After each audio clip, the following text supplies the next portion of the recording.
She thought she was escaping the noise of the world, chasing a ghost story high in the Himalayas. But when Ava reached the abandoned mountain village, the silence wasn't empty, it was waiting. One man remained, and what he said would change everything she believed about reality. Who were the people that vanished overnight? Why was he the only one left behind? And what was Ava really drawn there to uncover? When she disappears without a trace, her last recording leaves one chilling question. Did she find the truth, or did the truth find her first? The narrow mountain path twisted like an ancient serpent through the fog-drenched ridges of eastern Nepal. Each step Ava took echoing in the emptiness like an intrusion. She'd been hiking for hours, a satchel of dried fruits and journals clinging to her back, boots caked in frost and red soil. There were no roads anymore, only foot trails passed down by word of mouth. Locals in the last village had warned her off this journey. That place, no one goes there now, one had muttered, crossing himself, eyes fixed on the horizon as though afraid the name might summon something. But Ava had heard about this village in a forum dedicated to ghost towns and forgotten worlds. An article posted 5 years ago mentioned a settlement called Pangdar, high in the Himalayas, unlisted on maps, where villages were rumored to have vanished overnight. No follow-up post ever came. That silence had called to Ava louder than any tourist brochure. By the time she reached the stone archway that marked the entrance to Pangdar, the sun was sliding behind snow-draped peaks, casting everything in bronze. The village was perched on a jagged ledge, a cradle of quiet wooden homes with prayer flags that no longer danced. Everything looked untouched but dead, like someone had pressed pause decades ago. Doors were open, teacups still sat on thresholds, tools left in the middle of fields hardened with time. There were no signs of decay or looting, just stillness. It unsettled her. The village wasn't abandoned, it felt interrupted. She began filming everything. Her camera, a second-hand Panasonic she'd sworn by since her travel blogging days, clicked quietly with each photo. She whispered commentary, more out of habit than hope that anyone would watch the footage.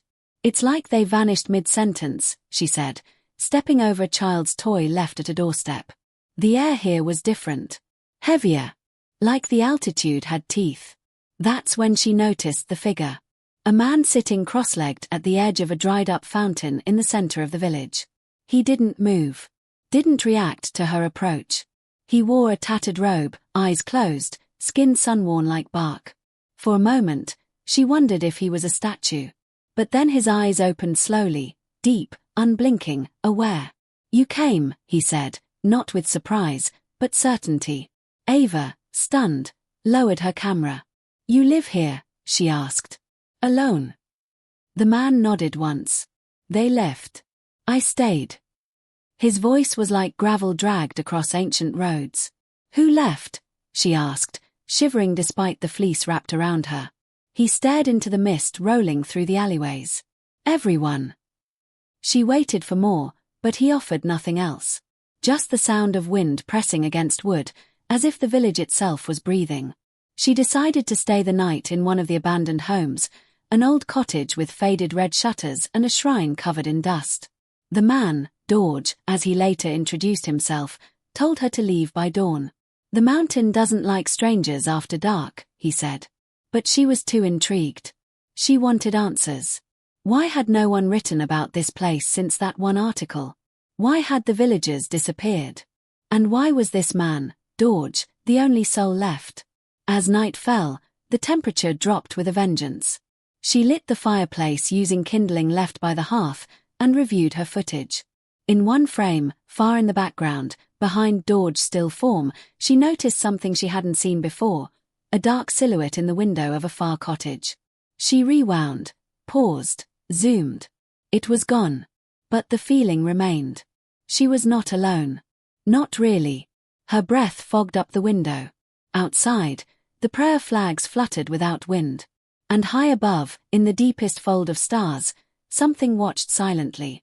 Long before Ava ever set foot on the slopes of Pangdar, her life had been one long search for silence amid chaos. Raised in the relentless noise of London's East End, the hum of traffic and domestic arguments had been her lullaby. Her parents, once immigrants with bright eyes and bigger dreams, had drowned their hopes in unspoken regrets and 1,000 small fights. Ava learned early to disappear into books, into maps, into the flickering screen of a borrowed laptop that opened windows to places where no one knew her name. As an adult, she traded that old noise for newer, sleeker versions, corporate buzzwords in office buildings where she rose fast and crashed harder. At 29, she walked out of a relationship and a job in the same week, discovering that betrayal felt the same whether it came from a boardroom or a bed. Her fiancé, a polished humanitarian who posted photos with children in war zones, had been sleeping with her closest friend. It wasn't the cheating that broke her, it was the applause he still received for being a good man. That was when she sold everything that didn't fit into a single backpack and left. For a year, Ava wandered. First across Europe, then into Southeast Asia. She became a ghost with a passport, renting hostel beds, teaching English in mountain towns, living off freelance editing gigs and cafe Wi-Fi. But it wasn't just wanderlust.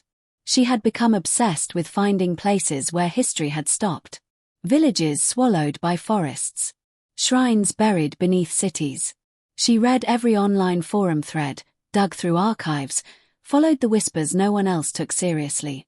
Forgotten places, she believed, held answers that the modern world had stopped asking. A cryptic post about Pangdar caught her attention not because of what it said, but because it said so little. A village high in the Himalayas, it read, where time stopped and people disappeared. No explanation. No follow-up. Just silence. That silence screamed at her. She hunted for the name across satellite maps and found nothing. Only a jagged cluster of pixels that might have been rooftops, might have been shadows. The deeper she dug, the more it consumed her. The few Nepalese contacts she reached out to hesitated, said the place was cursed, that even government surveyors avoided it. It had no official record beyond a single census entry from 1981, which listed 57 residents and a notation in red ink, location unclear. That only sealed her resolve. She contacted an old friend from Kathmandu, a climber named Raj who owed her a favor.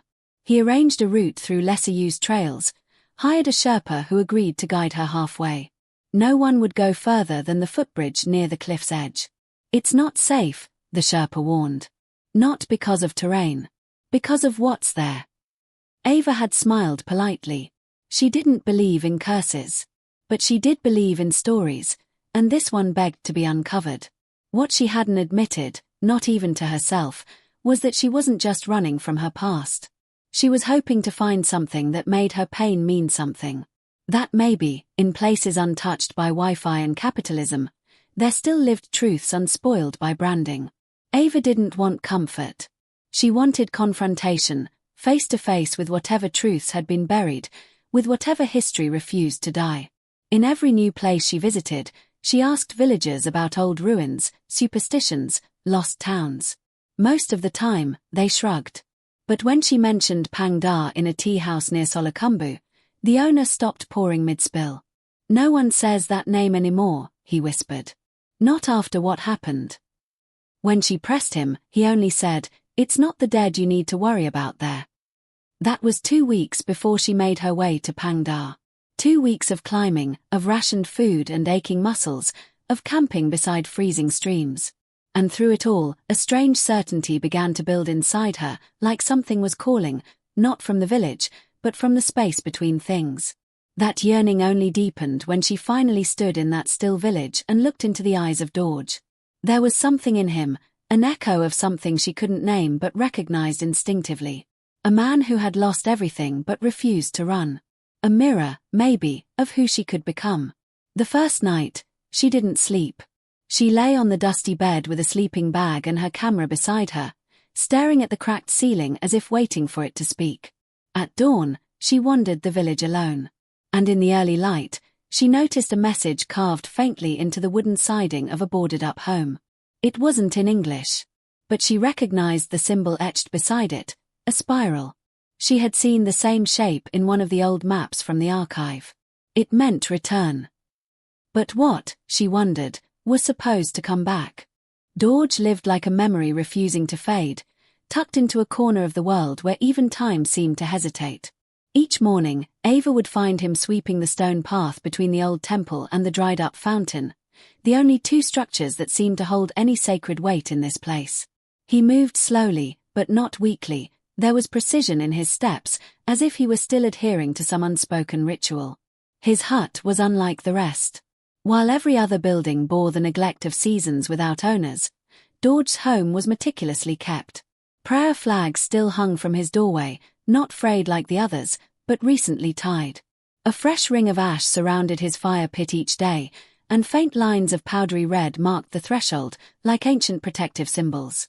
When Ava asked about them, Dorj simply said, "They keep the remembering from coming too close." It sounded like nonsense until the night air brought with it voices. Not clear, not distinct, but undeniably human in cadence, echoing in a language Ava didn't speak. He told her they had left in one night. No storm, no war, no plague. Just silence, he said. They heard something. I stayed. Ava pressed him. Why him? Why stay when everyone else vanished? Dorj's eyes darkened like clouds covering sunlit snow. Some things you do not flee, he said. You guard them. Even from yourself. He wouldn't elaborate, but his gaze lingered toward the temple at dusk, always watching it as if expecting movement. Ava, curious beyond caution, began to sketch the layout of the village. She marked where tools had been left behind, where children's shoes sat beneath beds, where meals remained fossilized in bowls. There were no signs of struggle. It was like a spell had frozen life mid-breath. The more she explored, the more she noticed that every home had a common feature, a small altar carved into the wall, each one containing a different variation of the same symbol. A spiral curling inward, sometimes encircled by petals, sometimes thorns. One evening, Dorj invited her to his home. It was the first time he had allowed her inside. The room was sparse but clean, one cot, one bowl, one candle. The walls were covered in paper strips filled with handwriting that looked older than he was. Ava noticed that many were not in Nepali, but in Sanskrit, and others in a language she couldn't identify. At the center of the floor lay a single object covered by a deep blue cloth. She asked about it. He didn't answer. Instead, he handed her an old, leather-bound book. This was my brother's, he said. He wrote down what happened. Until he was taken too. The pages were brittle and smudged, but the ink had held. The first entry was dated 10 years before the last census. It described dreams, shared by villagers, of shadows in the forest that mimicked their loved ones, voices calling them by name from the cliffs. Some began to dig strange holes in their gardens. Others stopped speaking entirely. The final entries descended into madness. The brother wrote of the mountain whispering through stones, of eyes in the fog that blinked without bodies, of children who no longer cast shadows. Ava looked up from the journal, chilled. "And you stayed?" she asked. "I was told to," Dorj replied. "The village was built as a seal. Long ago, before borders. We were guardians. Our bloodline. But the others forgot." Ava stared at him, unsure whether to believe or pity him. Was he a relic of a dying faith? Or the last witness to something unspeakable? "They left because the spiral opened," he said quietly, motioning toward the temple. "Once every 100 years, it awakens. And it calls." That night, Ava dreamt of spirals. Not just drawings, but vast chasms in the ground, swirling downward into blackness that pulsed with a heartbeat. She awoke gasping, her breath crystallized in the air. Outside, the village looked the same, but the energy had shifted. The camera she'd left running picked up an audio spike, low humming at 3:13 a.m., too rhythmic to be wind. When she reviewed the footage, a frame glitched. A figure, just for a second, in the far corner near the temple. A figure with no face, only a spiraled void. She didn't tell Dorj. She didn't need to. That morning, he was already standing by the temple steps, staring at her with an expression she hadn't seen before. Not fear. Not anger. Recognition. In the days that followed, the village began to feel like a place between dimensions, still existing, yet somehow fraying at the edges. Ava explored alone, camera always recording, documenting the intricate decay of a life interrupted. She found torn family photos hidden under floorboards, names carved into beams above doorways, and what looked like ritual diagrams etched into the earth behind homes, partially buried beneath moss. At first, she dismissed them as cultural relics, symbols tied to local folklore. But then she noticed the consistency. Each symbol ended with the spiral, always pointing inward. It was in every home, sometimes under rugs, sometimes behind paintings, always concealed. George's warnings grew more urgent. "You've awakened its attention," he said after Ava showed him a photo of one symbol glowing faintly in the evening light. "You must leave now, before the next full night." But Ava couldn't turn back, not yet. She was too close to something, too many threads pulling together. On her third night, she woke to a metallic ringing that seemed to emanate from the stones themselves. Not a dream. The sound was real. She stepped outside, flashlight cutting through thick fog, and saw movement, fleeting shadows flickering across rooftops, not cast by her light. She spun toward a soft thump behind her, but no one was there. Her breath came in fast clouds, and just before retreating inside, she noticed something etched freshly into the frost on her window. A spiral, traced by a single finger. No footprints in the snow. No smudging. Just the symbol. The next morning, she confronted George, demanding the truth. "You said it calls," she snapped. "What is it?" George didn't look at her. "You are already part of it now. The spiral opened the moment you set foot here. You are no longer a guest." Desperate for answers, Ava went where George refused to, into the old temple at the heart of the village. The door creaked open on hinges that hadn't moved in decades, spilling cold air into her lungs. Inside, she found murals, long faded, depicting scenes of villagers in procession, holding torches and masks.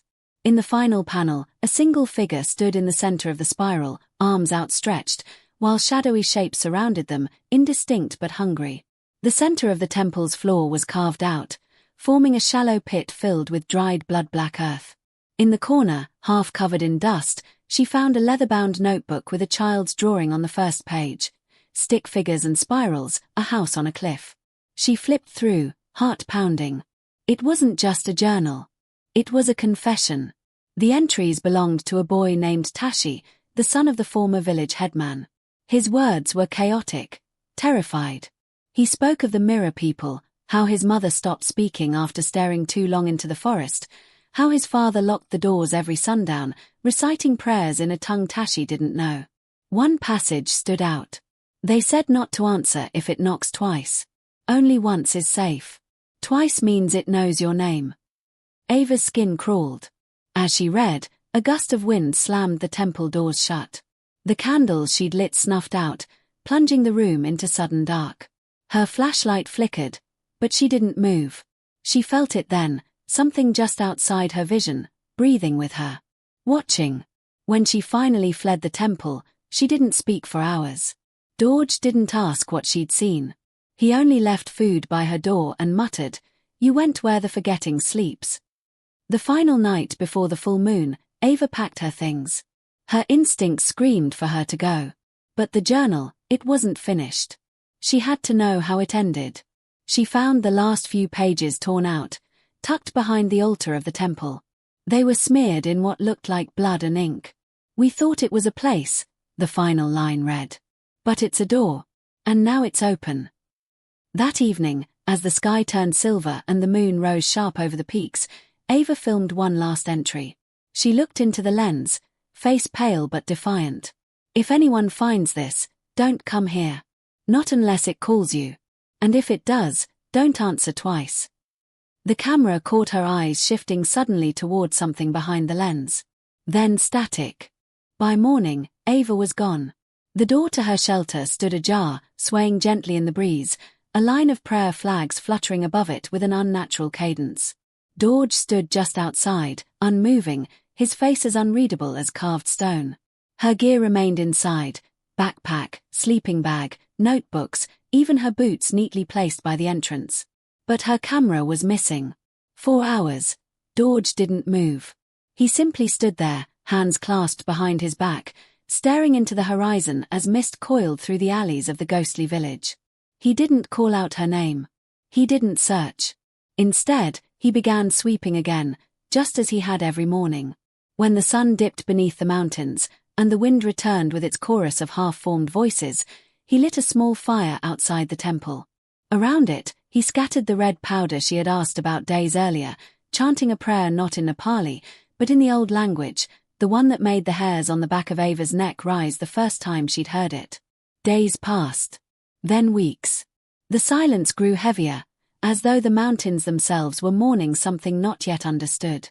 But then, one morning, a Sherpa wandered into Pangdar, confused and out of breath. He claimed he had guided a tourist partway to the village a month ago and had returned early after hearing rumors of tremors and strange dreams among nearby villagers. Finding no sign of Ava, he reported her missing. A search party followed weeks later, consisting of a local journalist, a translator, and a few thrill-seeking trekkers armed with satellite phones and skepticism. They found Dorje sitting by the fountain as before, as if no time had passed. When asked about Ava, he replied simply, "She was never here." At first, they thought he misunderstood. But his hut contained no trace of a guest. The only belongings were his.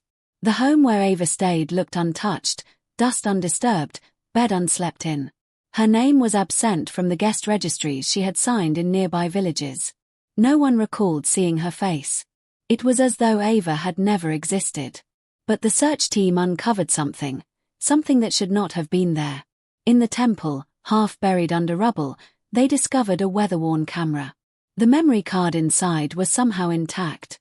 They watched the footage in the safety of a Kathmandu newsroom days later. Most of the files were what you'd expect: scenic shots, personal commentary, some interviews with Dorje. But then came a clip they couldn't explain. It began with Ava's face in the dim glow of candlelight, whispering warnings into the lens. Then came the static. Then a sudden shift. She was standing in the center of the temple, breathing heavily, the camera facing her. Behind her, shapes flickered, shadows that didn't match her movements, faces that rippled like water. One moment she was alone. The next, her eyes widened. Her mouth opened in a scream, but no sound emerged. The video ended on a single frame, Ava frozen mid-motion, staring directly into the camera, her pupils blown wide, face lit by a pulsing blue glow that did not match any natural source. The camera cut out. No one could explain the image. Experts examined it. No tampering was found. The footage made its way online. Paranormal forums erupted. Some claimed it was a hoax, a viral art project. Others said they'd seen the spiral before, etched into rocks in other forgotten places. A few trekkers attempted to reach Pangdar after the video went viral. None succeeded. Landslides blocked the trails. Villagers refused to guide them. Pangdar, once elusive, became unreachable again. 1 year later, the same journalist returned to follow up on the story. Dorje was still there. Older, slower, but unmoved. When she showed him a printed photo of Ava's face, he looked at it for a long time, then handed it back without a word. "I've never seen her," he said. But his eyes lingered too long on the image. As the journalist left, unsettled by his response, she passed a row of shrines on the village outskirts. One of them had a fresh string of beads and a photo beneath it. Too weathered to see clearly, but unmistakably modern. It wasn't there on her last visit. She snapped a photo and compared it later. Ava's face. Not smiling. Not posed. Just staring, directly into the lens. That night, the journalist received an email from an unknown sender. No subject. No message. Just a video file. She opened it, heart pounding. It was a single clip, Ava's final recording, but extended by 10 seconds. In those last moments, just before the screen cuts to black, Ava whispers something the previous version didn't include. 3 words. It was waiting. 3 months after the world had all but forgotten Ava's name, a Canadian anthropology graduate named Eli Kapoor stumbled across the story on an obscure subreddit while researching Himalayan folklore for his thesis. He wasn't a believer in ghosts or curses, but he had a fascination with cultural memory, the ways villages preserved stories not through books, but rituals, architecture, and whispers. Something about Pangdar wouldn't leave his mind. The sparse digital footprint, the vanished girl, the old man who insisted she was never there. All of it felt like a riddle he couldn't stop trying to solve. With funding from his university and sheer academic obsession as fuel, he made his way to Nepal under the guise of researching lost settlements. Local guides refused to help once he mentioned Pangdar. But one elderly monk from the Solu monastery gave him a worn map and a single warning: do not enter if the door is already open. Eli reached the village after 2 days of solo trekking, navigating landslides and washed-out trails that seemed determined to push him back. He arrived just as the sun dipped below the jagged peaks.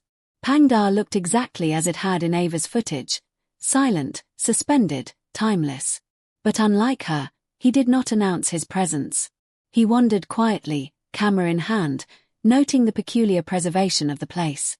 The homes still looked lived in, except they weren't. Fires hadn't burned in their hearths in years. But food was left on altars. Candles melted halfway. Time felt halted, not elapsed. He didn't see Dorje until the second day, seated once again at the fountain as if he had never left it. Eli approached cautiously, respectful but firm. "Do you remember a girl?" he asked. "A foreigner. Ava." Dorje didn't blink. "I remember many who never came," he said cryptically. "And I forget those who never left." Eli stayed for 5 days, collecting images and field notes, feeling increasingly watched. His drone malfunctioned. His compass spun in circles. One night, his audio recorder picked up a heartbeat that wasn't his. On the 6th morning, he woke to find a hand-drawn map under his sleeping mat. It wasn't his. It led beyond the village, up a ridge behind the temple. Eli followed it, climbing a steep path carved into the stone, partially hidden by moss and overgrowth. At the summit, he found what looked like a shrine, but not one built for prayer. It was a circle of standing stones around a shallow pit, filled with ash and blackened wood. At the center was an object that chilled him more than any shadow: a camcorder, weathered and cracked, but unmistakably modern. The battery was dead, but he removed the SD card and prayed it was intact. That night, using a portable reader, he watched. The screen came alive with footage Ava had never shared, raw, unfiltered. She was outside the temple, eyes red from crying, whispering into the lens. "I found it," she said. "The thing that stayed behind." The camera shook as if grabbed. There were screams, not hers, but children's. Then silence. The footage cut to a frame of the shrine he had just visited, this time with Ava standing inside the circle, motionless, facing the camera. Her mouth moved, but there was no sound. The last frame was her reaching out toward the lens as if trying to warn whoever might watch. Eli couldn't breathe. The pit he stood above had held her. He rushed back to confront Dorje. "You knew," he said. "You saw her. She died here." Dorje looked up slowly, sadness etched into every line of his face. "No," he said. "She did not die. She crossed." Eli, trembling, asked, "Crossed into what?" Dorje didn't answer. Instead, he turned and pointed to the temple. "The spiral is not a symbol," he whispered. "It is a key." And then, for the first time, Eli saw what he had missed. At the center of the temple floor, where Ava had once stood, the dust had been cleared away, revealing a carved depression shaped like a spiral, but not inward, as he had expected. This one curled outward, uncoiled, as though something had already emerged. Eli fled the village that night. He never published his research. The footage he found never made it online. But 5 months later, he was found in his Toronto apartment, slumped over his desk, having apparently died of cardiac arrest. The authorities ruled it natural. But on his laptop, left open beside an unfinished manuscript, were 3 words typed on a blank page: "It saw me." That laptop's hard drive, recovered by a cousin attempting to archive Eli's work, contained one corrupted file. When opened, it displayed a single frame, Ava, blurred and distorted, with eyes like infinite spirals and a mouth frozen mid-scream. No one could explain it. Most refused to believe it. But somewhere high in the Himalayas, beneath a sky stitched with silence, an old man still sits by a broken fountain, whispering to himself in a language older than time. And the spiral, unseen but not forgotten, waits for the next one to arrive.